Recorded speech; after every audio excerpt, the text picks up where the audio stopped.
Chapter 2. The two Triumvirates. The senators held office for life, and therefore the Senate was always in possession of power, while owing to the fact that the elections were annual, the power of the people was but spasmodic at the best. Whenever some extraordinary occasion, or some leader who could carry the multitude with him, arose, the people would awake and carry everything before them.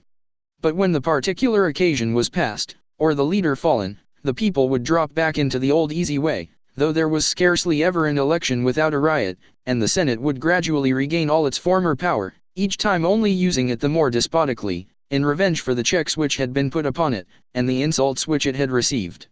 With politics, as it had universally become, it was inevitable and in fact essential, that there should arise a power constantly active, which should balance that of the Senate, and hold in check its despotic tendencies. This power, as had already appeared, lay in the army. But the army must be led. Consequently, the logic of the situation was that a coalition should be formed representing the different classes of the people, but depending upon the army for support. Such a coalition was demanded by the times and events, and was actually created in BC 60. Pompey's work was done in the East, and in December 62 BC, he returned to Rome to display and enjoy such a triumph as had never before been seen on earth.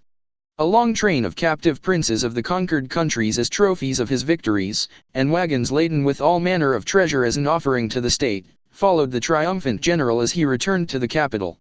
A triumphal column was erected in his honor, with an inscription which declared that Pompey, the people's general, had in 3 years captured 1,500 cities, and had slain, taken, or reduced to submission 12 million human beings. The offerings which he brought filled the treasury to overflowing, and the income from the countries subdued made the annual revenue of the Republic double what it had been before. All this was lost upon the Senate, however, except to deepen its jealousy of Pompey. By a special vote, indeed, he was permitted to wear his triumphal robe in the Senate as often and as long as it might please him, but with this the Senate proposed that favors to Pompey should cease.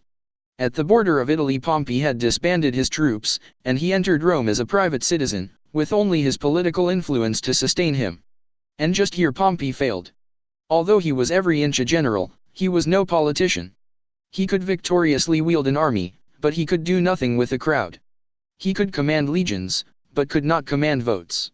More than this, during his absence, the senatorial party had employed the time in strenuous efforts and by all means in their power, to destroy his influence in the city, and to create jealousy and distrust between Caesar and Pompey. When Pompey had departed for Asia, it was with the friendship of Caesar, whose influence had helped to secure his appointment. During Pompey's absence, Caesar's influence and popularity had constantly increased in Rome. He held the people's favor, and Pompey held the military power. The senatorial party decided, if possible, to divide this power by estranging Pompey and Caesar from one another. The tale was carried to Pompey that his wife, Mucia, had been seduced by Caesar. This accomplished its intended purpose, and Pompey divorced her. Pompey's prompt action in disbanding his troops at the border of Italy had relieved the Senate from dread of his military power, yet Pompey's troops, although disbanded, and of no force as a military power, were an important element in the elections, so long as Pompey could retain their sympathies. Pompey asked that his acts in Asia might be ratified, but the Senate and its partisans, though not openly refusing to do so, raised so many questions and created so many delays as to amount in effect to a refusal. He also asked that public lands might be distributed to his soldiers, and this also was so successfully opposed as to defeat him. He then attempted to gain his wishes by political influence and action. By the free use of money he secured the election of both the consuls for the year 60 BC, but he was disappointed in both. One had not sense enough to be a consul, and the other, Metellus Celer, was the brother of Mucia, whom Pompey had divorced, and under pretense had only lent himself to Pompey in order to take revenge for the reproach thus cast upon his sister. Celer immediately went over to the senatorial party, and engaged in the most violent opposition to Pompey. The tribune Flavius, who had proposed Pompey's measures, went so far as to seize Celer, and put him in prison. Celer called the senators to his cell to deliberate there. The tribune set up his tribunal at the prison door, so that the senators might not enter, but the senators had the prison walls torn down, and went in spite of the tribune. The Senate, not content with estranging Pompey and Caesar from one another, and openly insulting Pompey besides, proceeded to offend Caesar. At the close of Caesar's praetorship, at the end of 62 BC, the province of Further Spain had been assigned him. But he was in debt 250 millions of sesterces, about $12 millions. To pay his debts and make the necessary 50 preparations for his journey to Spain, he borrowed from Crassus 830 talents, nearly $13 millions. The senatorial party, however, endeavored to prevent his departure from Rome, and a decree was passed to the effect that the praetors should not go to their provinces until certain important questions of state and religion had been finally settled. Caesar knew that this was aimed at him, and therefore in defiance of the decree he went at once to his province, and put himself at the head of the legions there. This was the first real opportunity that Caesar had ever had to prove his ability as a military leader, and he acquitted himself well. He thus effected the complete subjugation of the districts of Lusitania north of the Tagus, including the wild fastnesses of the Herminian mountains and the rapid waters of the Durius. Brigantium in Galicia, protected on the land side by the difficult character of the surrounding country, he attacked with a naval armament, and erected his victorious standard at the furthest extremity of his province. Merivalli. 1. The complete conquest of his province, and the settlement of its civil administration upon a permanent basis, were all accomplished in a little more than a year. His great success entitled him to a triumph, and he desired also to stand for the consulship during the ensuing year. He addressed the Senate soliciting the award of the triumph which he had justly earned. The Senate knew that he wanted also to be a candidate for the consulship. The law was that no general to whom was granted a triumph should come into Rome until the time of triumphal entry, which time was to be fixed by the Senate, and the custom, which had the force of law, was that every candidate for the consulship must appear publicly in the forum on 3 distinct occasions, and must be present personally in the forum on the day of the election. The Senate designed to prevent Caesar's candidacy for the consulship by granting the triumph and setting the time on a day beyond the day of the election, thus keeping him out of the city, so that it would be impossible for him to be present in the forum as a candidate. This custom could be, and in fact had been, dispensed with on important occasions, but the Senate was very tenacious of both law and custom when they could be turned to its own advantage. Caesar applied to the Senate for a dispensation allowing him to be a candidate in his absence. The Senate would not grant it, and when Caesar's friends began to urge the matter, Cato defeated them by obtaining the floor and talking all the rest of the day. When Caesar learned of the determination of the Senate to shut him out of the consulship by granting a triumph on a day after the election, he checkmated their nicely planned move. He renounced the triumph, went at once to Rome, went through the necessary forms, and appeared as a candidate for the consulship. The Senate had now offended Pompey and embittered his soldiers, and had committed itself to open and determined hostility to Caesar. Pompey took in the situation, saw his opportunity, and acted upon it at once. He made overtures to Caesar, who received him willingly, and an alliance was formed. Caesar and Crassus were already firm friends, and had been working together for some time. But Crassus and Pompey were bitter enemies. Caesar's tact, however, soon tempered the feud, and reconciled the enmity. Caesar was the idol of the people, Pompey was the idol of the soldiers, and Crassus, the richest individual in the Roman world, represented the moneyed class, the farmers of the taxes, etc., who were not of the nobility. These 3 men covenanted together that no proceedings should be allowed to take place in the Commonwealth without the consent of each of the 3 contracting parties. United they constituted a power beyond all the resources of the Commonwealth to cope with Merivalli. 14. When they could be turned to its own advantage. Caesar applied to the Senate for a dispensation allowing him to be a candidate in his absence. The Senate would not grant it, and when Caesar's friends began to urge the matter, Cato defeated them by obtaining the floor and talking all the rest of the day. When Caesar learned of the determination of the Senate to shut him out of the consulship by granting a triumph on a day after the election, he checkmated their nicely planned move. He renounced the triumph, went at once to Rome, went through the necessary forms, and appeared as a candidate for the consulship. The Senate had now offended Pompey and embittered his soldiers, and had committed itself to open and determined hostility to Caesar. Pompey took in the situation, saw his opportunity, and acted upon it at once.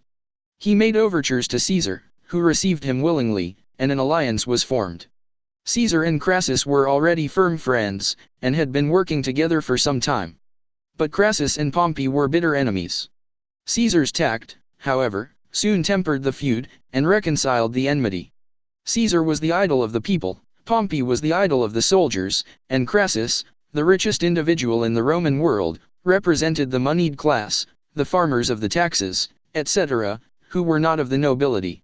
These 3 men covenanted together that no proceedings should be allowed to take place in the Commonwealth without the consent of each of the 3 contracting parties. United they constituted a power beyond all the resources of the Commonwealth to cope with Marivalli. 14. Thus the first triumvirate became an accomplished fact, and though there were a few expiring struggles, the power of the Roman Senate was virtually gone forever. Caesar was elected consul by acclamation, and only by the very desperation of bribery and corruption did the senatorial party succeed in electing Bibulus as his colleague. It was the custom, immediately upon the election of the consuls, to name the province which should be theirs at the expiration of the year of their office. The Senate sought to cast a slur upon Caesar by assigning to him the department of roads and forests. But he cared not for that, as he held the power of the state, and had a full year in which to use it before anything in that line was to be performed. Caesar's consulship was for the year 59 BC. The first act of his administration was to secure the publication of the proceedings of the Senate, that the people might know what was done therein. He next brought forward the land law for the reward of Pompey's veterans, which the Senate had already refused to allow. This measure, however, like that of Tiberius Gracchus, included thousands of the free citizens who had sold their lands and crowded into Rome. In the long interval since the repeal of the land law of Sulla, things had fallen back into the same old way. The public lands had fallen from those to whom the state had distributed them, to the great landed proprietors. Caesar's land law, like all those before it, proposed to buy the rights of these proprietors, as represented in their improvements, and distribute the lands among Pompey's veterans and several thousands of the unemployed population of the city. He showed to the Senate that there was plenty of money in the treasury, which Pompey's soldiers themselves had brought to the state, to supply all the land required under the act. The Senate would not listen. Cato took the lead in the opposition, and talked again for a whole day. He grew so violent at last that Caesar ordered the lictors to take him off to prison. Many of the senators followed Cato. As nothing could be done, however, Caesar ordered Cato to be set free, at the same time telling them that as they had refused to take part in legislation, henceforth he would present his propositions at once to the people. Bibulus, however, was owned by the Senate, and he as consul might obstruct and delay the proceeding in the assembly. Besides this, the Senate had bribed 3 tribunes to assist Bibulus. Caesar did not hesitate. A day was appointed, and he presented his bill in the forum, which before daylight the populace had filled to overflowing, to prevent the senatorial party from getting in. As Bibulus was consul, a passage was made for him through the crowd, and he took his place with Caesar on the porch of the temple of Castor and Pollux. Caesar stepped forward, and read from a tablet the proposed law, and turning to Bibulus asked if he had any fault to find with it. Bibulus answered that there should be no revolutions while he was consul, at which the assembly hissed. This made Bibulus yet more angry, and he burst out to the whole assembly, "During my year you shall not obtain your desire, not though you cried for it with one voice." Pompey and Crassus, though not officials, were both present. Caesar now signaled to them, they stepped forward, and he asked whether they would support the law. Pompey made a speech in which he declared that he spoke for his veterans and for the poor citizens, and that he approved the law in every letter of it. Caesar then asked, "Will you then support the law if it be illegally opposed?" Pompey replied, "Since you, consul, and you, my fellow citizens, ask aid of me, a poor individual without office and without authority, who nevertheless has done some service to the state, I say that I will bear the shield if others draw the sword." At this, a mighty shout arose from the assembly. Crassus followed with a speech to the same purpose. He likewise was cheered to the echo. Bibulus rushed forward to forbid the vote to be taken. The bribed tribunes interposed their veto. Bibulus declared that he had consulted the auspices, had read the sky, and that they were unfavorable to any further proceeding that day, and declared the assembly dissolved. But the assembly had not come together to be dissolved by him, nor in any such way as that. They paid no attention. He then declared all the rest of the year to be holy time. This was met by a yell that completely drowned his voice. The assembly rushed upon the platform, pushed Bibulus off, broke his insignia of office, bandied him about with the bribed tribunes, and trampled upon them, but they were able to escape without serious injury. Then Cato took up the strain, pushed his way to the rostra, and began to rail at Caesar. He was met with a roar from the assembly that completely drowned his voice, and in a moment he was arrested and dragged away, raving and gesticulating. The law was then passed without a dissenting voice. The next day Bibulus asked the Senate to pass a decree annulling the act of the assembly, but this failed. Cato, Celer, and Favonius openly refused to obey the law, upon which a second law was passed, making it a capital offense to refuse to swear obedience to the law. Bibulus then shut himself up in his own house, and refused to act as consul any more. This left the triumvirate absolute, with the actual power in Caesar's hands for the rest of the year. Pompey's soldiers had been provided for by the land law which had just been passed, and his acts in Asia were confirmed. In addition to this, an act was passed in behalf of Crassus. The farmers of the taxes throughout the provinces had taken the contract at too high a price, and now they were not making as much as they expected. Crassus was the chief of all these, and an act was passed granting new terms. By these acts Caesar had more firmly bound to himself both Pompey and Crassus. He then proceeded more fully to gratify the people by a magnificent display of plays and games. In legislation, the Senate was totally ignored. Caesar acted directly with the assembly of the people, and passed such laws as he pleased. Yet it must be said that he passed none that were not good enough in themselves, but they were laws which in fact meant nothing. There was no public character to sustain them, and consequently they were made only to be broken. There was a law for the punishment of adultery, when not only Caesar, but 9/10 of the people were ready to commit adultery, at the first opportunity. There were laws for the protection of citizens against violence, when every citizen was ready to commit violence at a moment's notice. There were laws to punish judges who allowed themselves to be bribed, when almost every man in Rome was ready both to offer and to receive bribes. There were laws against defrauding the revenue, when almost every person only desired an opportunity to do that very thing. There were laws against bribery at elections, when every soul in Rome from Caesar to the lowest one of the rabble that shouted in the forum, was ready to bribe or to be bribed. Morality and family life were treated as antiquated things among all ranks of society. To be poor was not merely the sorest disgrace and the worst crime, but the only disgrace and the only crime. For money the statesman sold the state, and the burgess sold his freedom. The post of the officer and the vote of the juryman were to be had for money. For money the lady of quality surrendered her person, as well as the common courtesan. Falsifying of documents, and perjuries had become so common that in a popular poet of this age an oath is called, the plaster for debts. Men had forgotten what honesty was. A person who refused a bribe was regarded not as an upright man, but as a personal foe. The criminal statistics of all times and countries will hardly furnish a parallel to the dreadful picture of crimes so varied, so horrible, and so unnatural. Mommsen. 15. In this condition of affairs such laws were nothing more nor less than a legal farce. Caesar's consulship was about to expire, and as above stated, when he was elected the Senate had named as his province the Department of Roads and Forests instead of a province. As this was intended at the first to be only a slur upon Caesar, and as both he and the people fully understood it, the people set aside this appointment, and voted to Caesar for 5 years the command of Illyria, and Gaul within the Alps. But as there were some fears from the barbarians of Gaul beyond the Alps, a proposition was introduced to extend his province to include that. Pompey and Crassus heartily assented, and the Senate, seeing that it would be voted to him anyway by the assembly, made a virtue of necessity, and bestowed this itself. Pompey now married Caesar's daughter Julia, which more firmly cemented the alliance while Caesar should be absent. The triumvirate had been formed to continue for 5 years. As the term drew to a close, the triumvirate was renewed for 5 years more. Pompey and Crassus were made consuls for the year 55 BC, with the understanding that while in office they should extend Caesar's command in Gaul for 5 years longer after the expiration of the first 5, and that at the expiration of their consulate, Pompey should have Spain as his province, and Crassus should have Syria. The first thing to be done the new consuls was to secure the assembly's endorsement of the triumvir's arrangement of the provinces. This also the senators opposed by every means to the very last. Cato raved as usual, and when at the expiration of his allotted time he refused to sit down, he was dragged away by an officer, and the meeting adjourned. The next day the assembly came together again.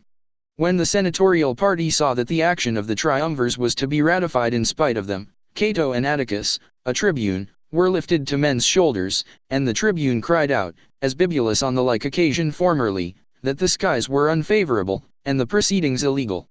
Other tribunes ordered the proceedings to go on, at which a riot began. Clubs and stones and swords and knives were freely used. The senatorial party were driven out, the arrangement of the provinces fully ratified, and the assembly dismissed. The people had no sooner gone out than the senatorial party came back, presented a motion for Caesar's recall, and proceeded to vote upon it. The assembly returned, and drove them out with more bloodshed, and certainly to prevent all question as to what had been done, passed a second time the motion upon Caesar's appointment. Pompey, yet more to please the populace, dedicated a new theater, which would seat 40,000 people. It was decorated with marble and adorned with precious stones in such abundance as had never before been seen in Rome. The dedication with music, games, chariot races, and contests between men and beasts, continued 5 days, during which 500 lions 100 each day were turned loose in the arena only to be killed. Besides this, 18 elephants were compelled to fight with bands of gladiators, the piteous cries of the poor creatures finding a response even in the savage sympathies of Romans. By the strifes of parties, the election of consuls for the year 54 was prevented until the expiration of 55, and the consulates of Pompey and Crassus had expired. Crassus departed for the east. Pompey assumed command of the province of Spain, but instead of going to Spain, remained in Rome. In 54, Pompey's wife, Caesar's daughter, died. In June 53 Crassus was killed in that memorable battle with the Parthians, and the Triumvirate was dissolved. Pompey had now been so long separated from the army that his influence with the soldiery was almost gone, while Caesar's uninterrupted course of victory in Gaul had made him the idol of the army, as well as the pride of the people. The Triumvirate was no sooner broken by the death of Crassus, than the Senate began earnestly to try to win Pompey, and compass Caesar's destruction.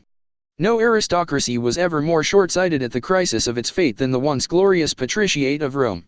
It clung desperately to its privileges, not from a fond regard to their antiquity, or their connection with any social or religious prejudices, disdained to invoke the watchwords of patriotism or utility. It took up its ground upon the enactments which Sulla had made to enhance its own wealth and power, and depress those of its rivals, and contended with its assailants upon purely selfish considerations. Without a policy and without a leader, the nobles went staggering onward in their blind conflict with the forces arrayed against them. Merivale. 16. Pompey took his stand with the Senate. Although he was in Rome, he was really commander of the province of Spain, and was thus in possession of an army, though that army was at a distance. Under pretense of a need of troops in Syria against the Parthians who had defeated and slain Crassus, the Senate drew from Caesar 2 legions, and stationed them at Capua. A motion was then made in the Senate for Caesar's recall, and the appointment of his successor.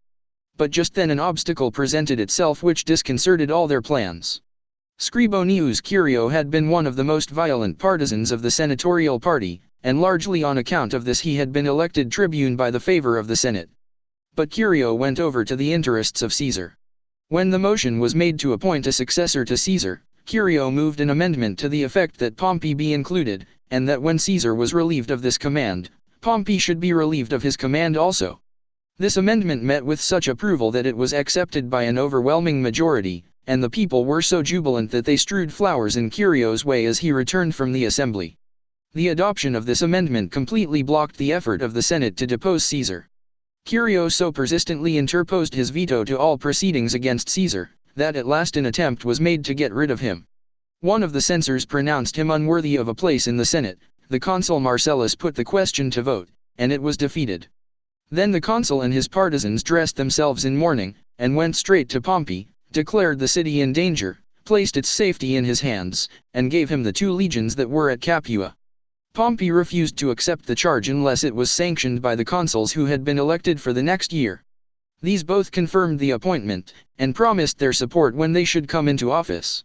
Caesar's enemies had now both an army and a commander. This being by the official act of the consular authority, was a confession that legal government was at an end, and was virtually the establishment of government only by military force. Curio's tribunate ended with the year 50, and he closed his term of office with an appeal to the people, in which he declared that justice was violated, that the reign of law was past, and that a military domination reigned in the city. He then left the city, and went to Caesar, who was encamped at Ravenna with a legion. The consuls for the year 49 were both avowed enemies to Caesar. 2 of the tribunes for the year were Mark Antony and Cassius Longinus, friendly to Caesar and ready to veto every proposition that appeared to be to his disadvantage.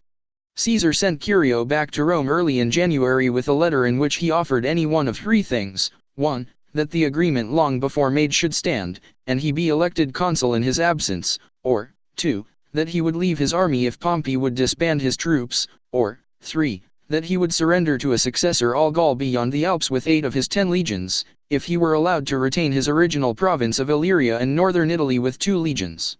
The consuls objected to the reading of the letter, but the demands of the tribunes prevailed. When it had been read through, the consuls prohibited any debate upon it, and made a motion to consider the state of the republic.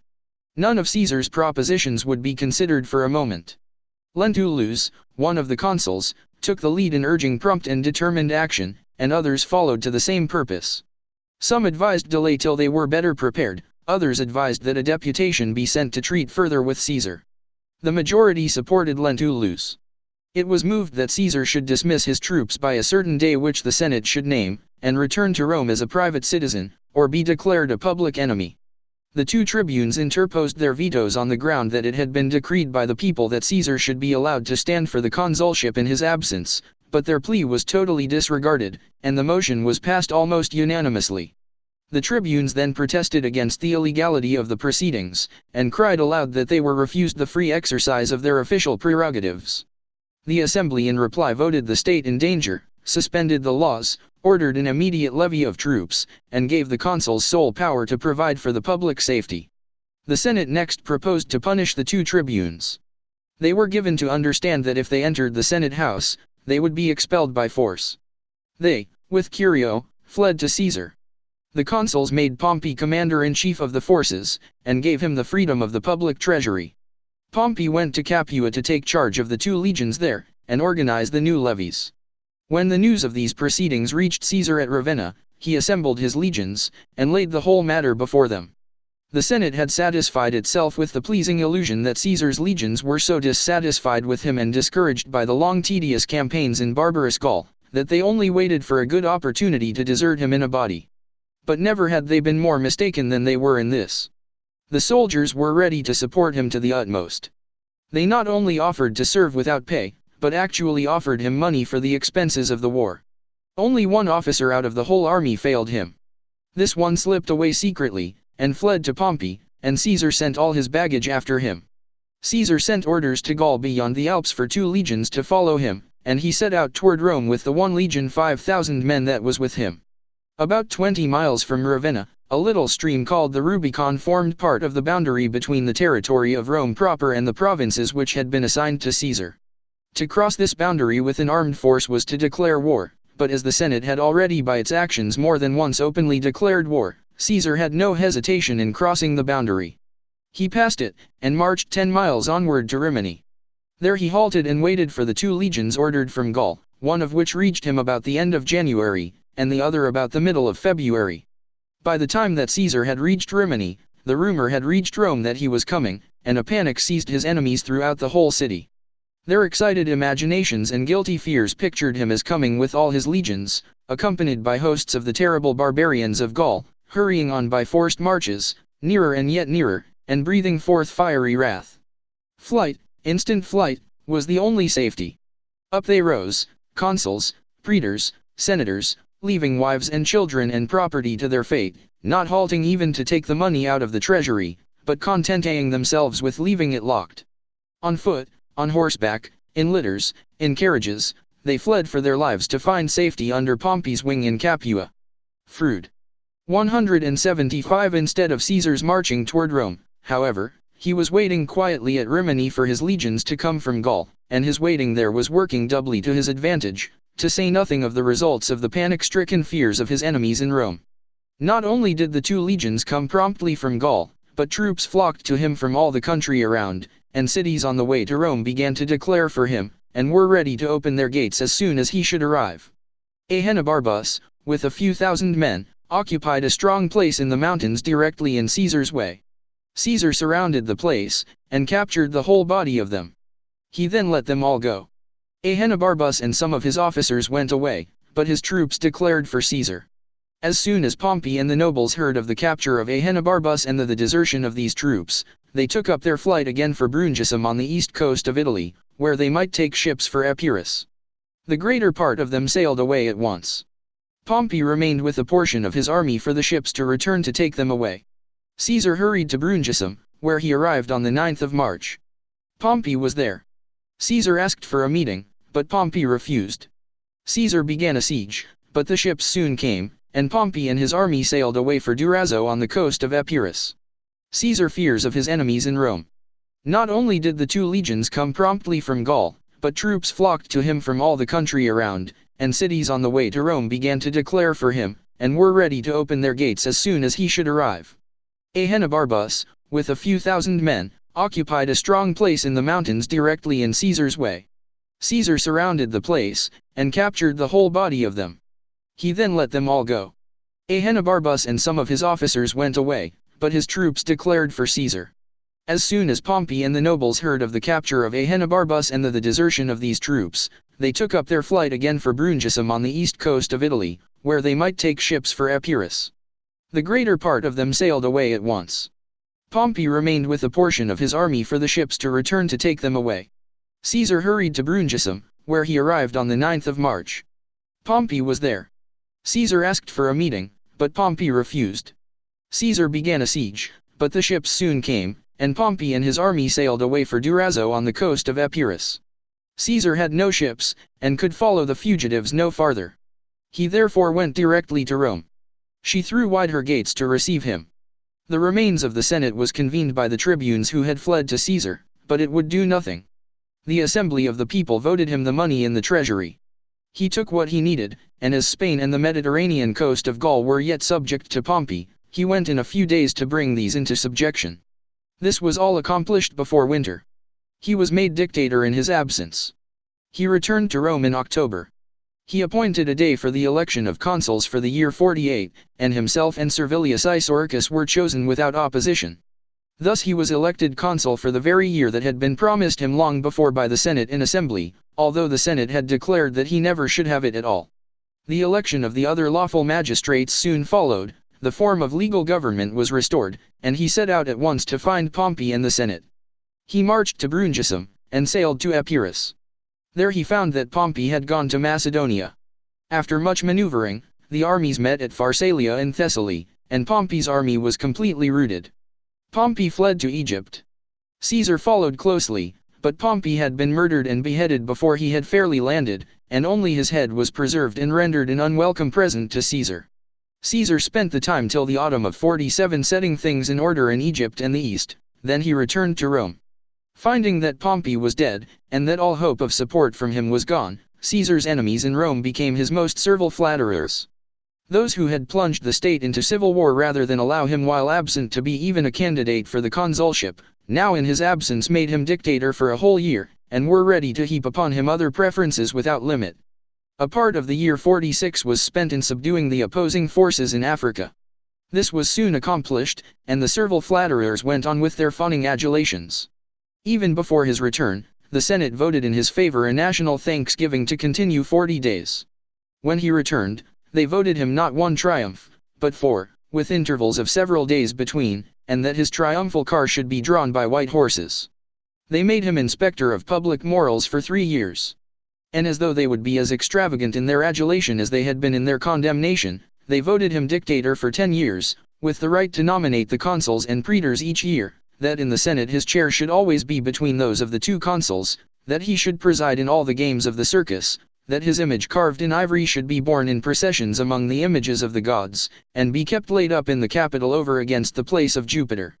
That his name should be engraved on a tablet as the restorer of the Capitol, and finally that a bronze statue of him standing on a globe should be set up with the inscription, Caesar, the demigod.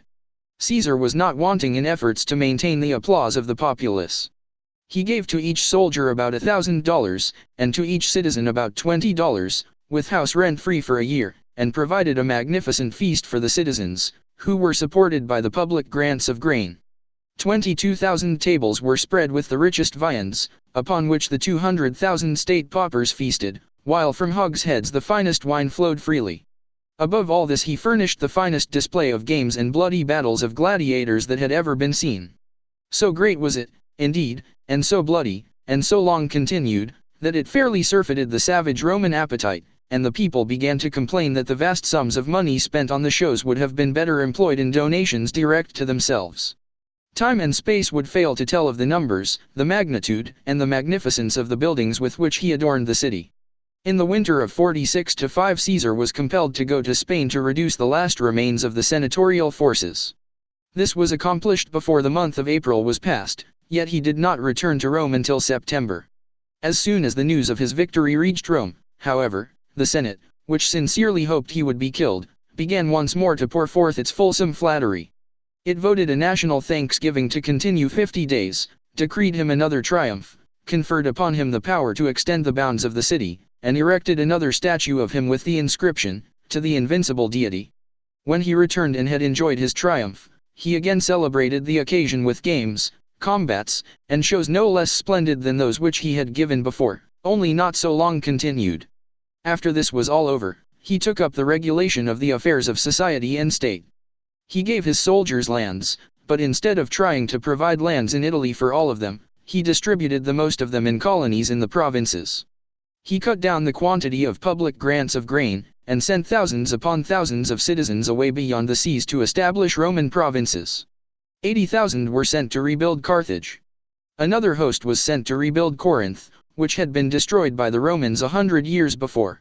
To lessen the evils that had rent the state so long in the annual elections, he enacted that the elections to the lesser offices of the state should be held only once in 3 years. He enacted that at least 1/3 of the hired help of farmers, vineyardists, stock raisers, etc., should be Roman citizens. He enacted that all physicians, philosophers, and men of science should be Roman citizens. This privilege was likewise bestowed upon large numbers of people in Gaul, Spain, and other places. In the early days of Rome, unions of the different trades and handicrafts had been formed for mutual benefit. In the times which we have sketched, they had become nothing but political clubs, and withal had become so dangerous that they had to be utterly abolished. In BC 58, Clodius, to strengthen his political influence, had restored them. Caesar now abolished them again, but allowed bona fide trades unions to be organized upon the original plan of mutual benefit. 18 As inspector of public morals he next attempted, as he had when he was consul in 59, to create reform by law. It was a time of unbounded luxury and of corresponding license and licentiousness. He forbade the rich young nobles to be carried in litters. Sea and land were being traversed for dainties for the tables of the rich. Caesar appointed inspectors of the tables and the provision stores to regulate the fare, and any prohibited dish found on any table was picked up and carried away even though the guests were sitting at the table at the moment. The marriage relation had fallen to very loose ways. He enacted that any Roman citizen who was the father of 3 legitimate children born in Rome, or 4 in Italy, or 5 anywhere else, should be exempted from certain public obligations, and that the mothers in such cases should be allowed the special dignity of riding in litters, dressing in purple, and wearing necklaces of pearls.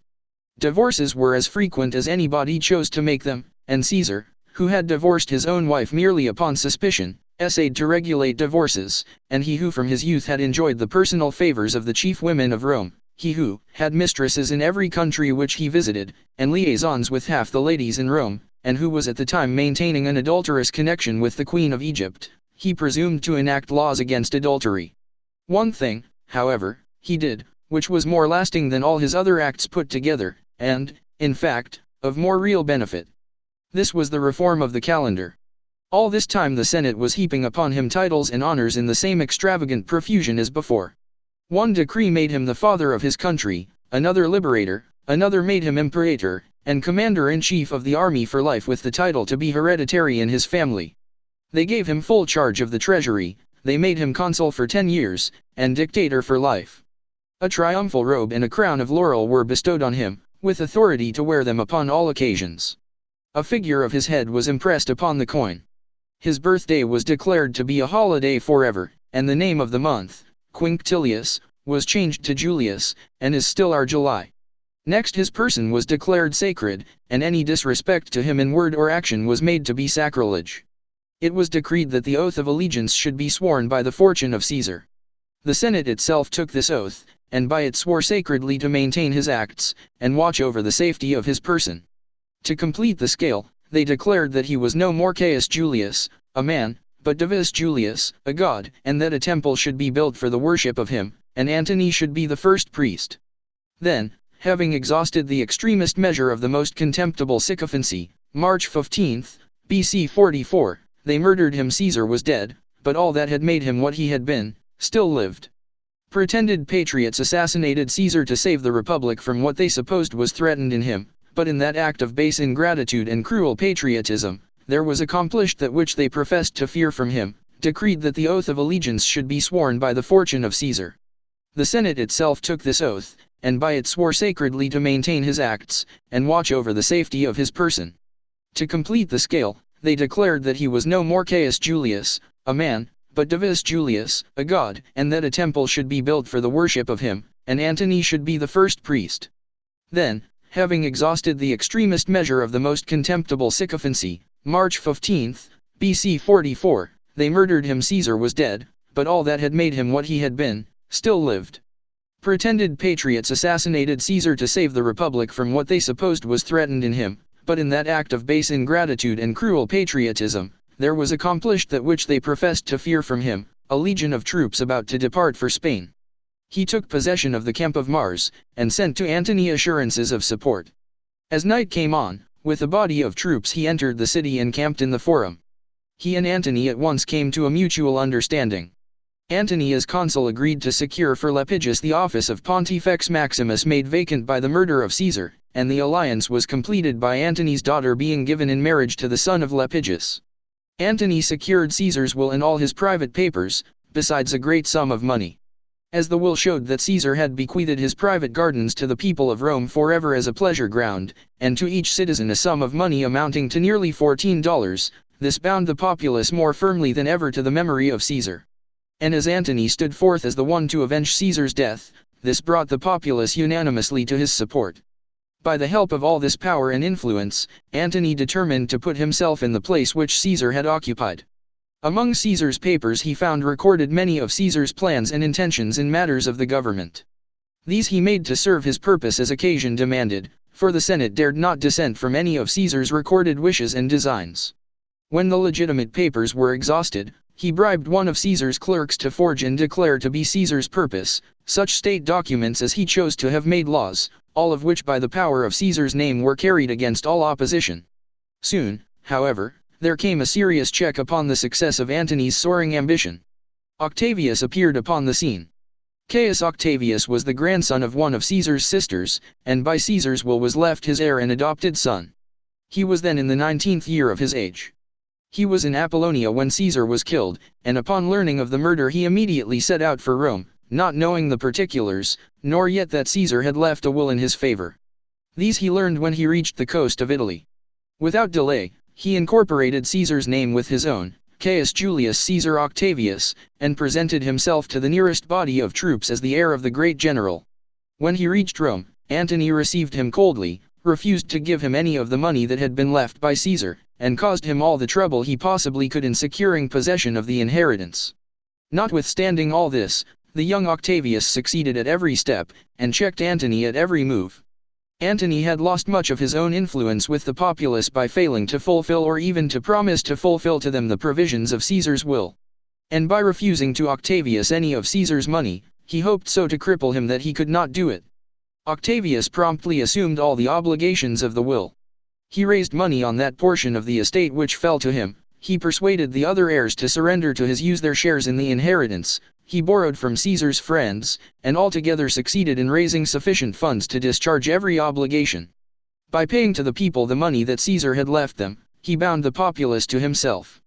At the time of Caesar's funeral, one of the tribunes, a fast friend to Caesar, but who unfortunately bore the same name as one of Caesar's enemies, was mistaken by the populace for the other man, and in spite of his cries and protestations, was literally torn to pieces. The time came for the vacant tribunate to be filled. Octavius strongly favored a certain candidate. The people proposed to elect Octavius himself, though he was not yet of legal age to hold office. Antony, as consul, interfered to stop the proceedings. This roused the spirit of the people, and as they could not elect Octavius, they stubbornly refused to elect anybody. Antony, seeing his power with the people was gone, next tried to secure the support of the army. The 6 best legions of the Republic were stationed in Macedonia, destined for service in Parthia. 5 of these legions Antony wheedled the Senate into transferring to him. Next he intrigued to have the province of Gaul within the Alps bestowed on him instead of the province of Macedonia which had already been given him. This the Senate hesitated to do, and interposed so many objections that Antony found his purpose about to be frustrated, and he made overtures to Octavius. Octavius received him favorably, a pretended reconciliation was accomplished between them, and by the support of Octavius, Antony secured the change of provinces which he desired. Antony called 4 of his legions from Macedonia to Brundusium, and went to that place to assume command.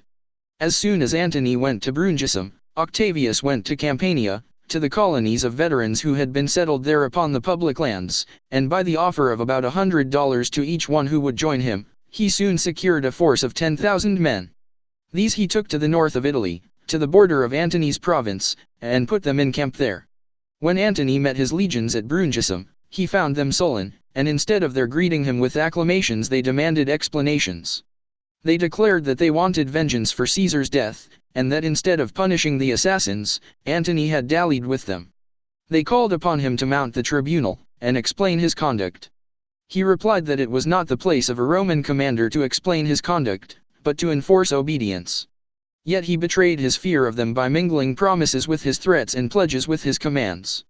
He offered them about $20 apiece, and drew a contrast between the hard service in Parthia, and the easy time that was before them in the province to which he was to take them. This did not satisfy them. He put some to death, yet the others would not be quiet. The agents of Octavius were among them, contrasting the $100 to each man that he was paying, with the paltry $20 that Antony was offering. Antony was obliged to increase his bid, but it was not yet near the price Octavius was offering. He broke up the command into small bodies, and ordered them to march separately thus along the coast of the Adriatic, and unite again at Rimini, and he himself returned to Rome. He had barely time to reach his home, when a messenger arrived with the word that one of his legions had gone over bodily to Octavius. This message had scarcely been delivered when another came saying that another legion had done likewise. He went with all haste to where they were, hoping to win them back, but they shut against him the gates of the city where they were, and shot at him from the walls. By raising his bid to the same amount that Octavius was paying, he succeeded in holding the other 2 legions in allegiance to himself. War could be the only result of such counter-plotting as this, and other circumstances hastened it. Antony now had 4 legions, Lepidus had 6, 3 were in Gaul under the command of Plancus, and Octavius had 5. When Antony had obtained the exchange of provinces, the one which he secured Gaul within the Alps was already under the command of a proconsul, Decimus Brutus. But with the command of the province Antony had received authority to drive out of it any pretender to the government. He commanded Decimus to leave the province. Decimus refused, and Antony declared war. Decimus shut himself up in a stronghold, and Antony laid siege to him there. Octavius saw now an opportunity to humble Antony, and strengthen himself. He offered his service to the Senate. The 2 consuls whose term of office had expired came up, January 43, BC, and Octavius joined his forces to theirs. 2 battles were fought in April, in both of which Antony was worst, though both the proconsuls were slain. Antony left the field of battle, and marched across the Alps and joined Lepidus. Decimus desired to follow with all the forces present, but as he was one of the murderers of Caesar, Octavius would not obey him. Also the troops of Octavius declared that Caesar's heir was their leader, and Decimus their enemy. Decimus then marched also across the Alps, and joined his forces to those of Plancus. This left Italy wholly to Octavius, and he made the most of the opportunity. He demanded that the Senate grant him a triumph. His demand was only treated with contempt. The Senate in turn sent to him a peremptory command to lead his army against the parricides and brigands that had joined their forces in Gaul. He replied by sending to Rome 400 of his soldiers to demand for him the consulship for the year 42. The soldiers presented their demand in the Senate house. It was refused. One of them then laid his hand upon his sword and declared with an oath, "If you do not grant it, this shall obtain it for him." Cicero replied, "If this is the way that you sue for the consulship, doubtless your chief will acquire it." The soldiers returned to Octavius, and reported upon their embassy. Octavius with his legions immediately crossed the Rubicon and started for Rome, giving up to the license of his soldiers all the country as he passed. As soon as the Senate learned that Octavius was coming with his army, they sent an embassy to meet him, and to tell him that if he would only turn back they would grant everything he asked, and add yet above all about $500 for each of his soldiers. But he, knowing that he had the Senate in his power, determined to make his own terms after he should get possession of the city. The Senate turned brave again, put on a blustering air, and forbade the legions to come nearer than 90 miles to the city. As 2 legions had just come from Africa, the Senate supposed they had a military power of their own. They threw up fortifications and gave the praetors military command of the city. By this time Octavius and his army had reached Rome. The senators again suddenly lost all their bravery. Such of them as had least hope of favor fled from the city or hid themselves. Of the others, each one for himself decided to go over to Octavius, and when each one with great secrecy had made his way to the camp of the legions, he soon found that all the others had done the same thing. The legions and the praetors who had been set to defend the city went over bodily to Octavius. The gates were thrown open, Octavius with his legions entered the city, the Senate nominated him for consul, the assembly was convened, and he was elected September 22, 43 BC with his own cousin, Pedius, chosen as his colleague, and with the right to name the prefect of the city. Octavius became 20 years old the next day. An inquiry was at once instituted upon the murder of Caesar, and all the conspirators were declared outlaws, but as Brutus and Cassius, the 2 chief assassins, were in command of the 20 legions in Macedonia and Asia Minor, Octavius needed more power. This he obtained by forming an alliance with Antony and Lepidus. These 2 commanders crossed the Alps, and the 3 met on a small island in the river Reno, near Bologna. There, as a result of their deliberation for 3 days, the second triumvirate was formed, and the tripartition of the Roman world was made. They assumed the right to dispose of all the offices of the government, and all their decrees were to have the force of law, without any question, confirmation, or revision by either the Senate or the people. In short, they proposed that their power should be absolute. They would do what they pleased. Yet they were compelled to consider the army. To secure the support of the legions, they pledged to them 18 of the finest districts in Italy, with an addition of about $1,000 to each soldier. The conditions of the compact were put into writing, and when each of the triumvirs had taken an oath faithfully to observe them, they were read to the troops. The soldiers signified their approval upon condition that Octavius should marry the daughter of Antony's wife Fulvia. 197 When the powers of the triumvirate had thus been made firm, the triumvirs sat down with a list of the noblest citizens before them, and each in turn pricked with a pin the name of him whom he destined to perish. Each claimed to be rid of his personal enemies, and to save his own friends. But when they found their wishes to clash, they resorted without compunction to mutual concessions. Above all other men Cicero was the one upon whom Antony desired to execute vengeance, and in return for this boon, he surrendered to Octavius his own uncle on his mother's side. Lepidus gave up his own brothers. As they proceeded, their views expanded. They signed death warrants to gratify their friends. As the list slowly lengthened, new motives were discovered for appending to it additional names. The mere possession of riches was fatal to many, for the masters of so many legions were always poor. The occupation of pleasant houses and estates sealed the fate of others, for the triumvirs were voluptuous as well as cruel. Lastly, the mutual jealousy of the proscribers augmented the number of their victims, each seeking the destruction of those who conspicuously favored his colleagues, and each exacting a similar compensation in return. The whole number extended, we are told, to 300 senators and 2,000 knights. Among them were brothers, uncles, and favorite officers of the triumvirs themselves. Marivali. 20. When this list had been arranged, the triumvirs with their legions started to Rome.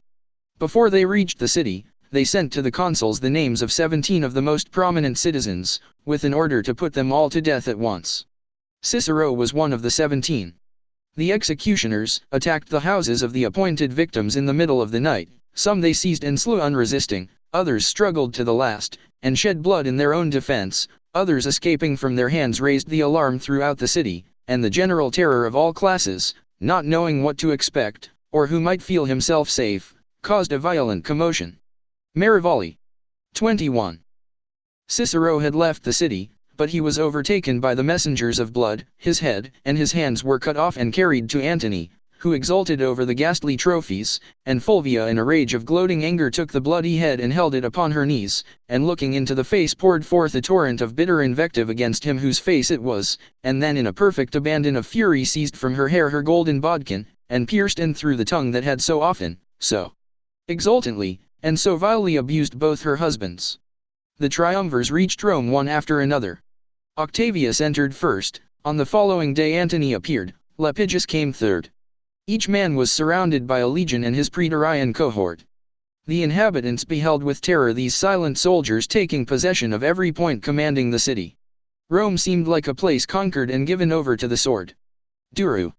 2210. A tribune called an assembly of the people, a few came, and the three commanders were now formally invested with the title of triumvirs, and all the powers they claimed were conferred upon them. November 27, BC 43. The following night there was posted throughout the city this edict: Lepidus, Marcus Antonius, and Octavius Caesar, chosen triumvirs for the reconstitution of the republic, thus declare, had not the perfidy of the wicked answered benefits by hatred, had not those whom Caesar in his clemency spread after their defeat, enriched and loaded with honors, become his murderers, we too should disregard those who have declared us public enemies. But perceiving that their malignity can be conquered by no benefits, we have chosen to forestall our enemies rather than be taken unawares by them. Some have already been punished, with the help of the gods we shall bring the rest to justice. Being ready to undertake an expedition against the parricides beyond the seas, it has seemed to us and will appear to you necessary that we should not leave other enemies behind us.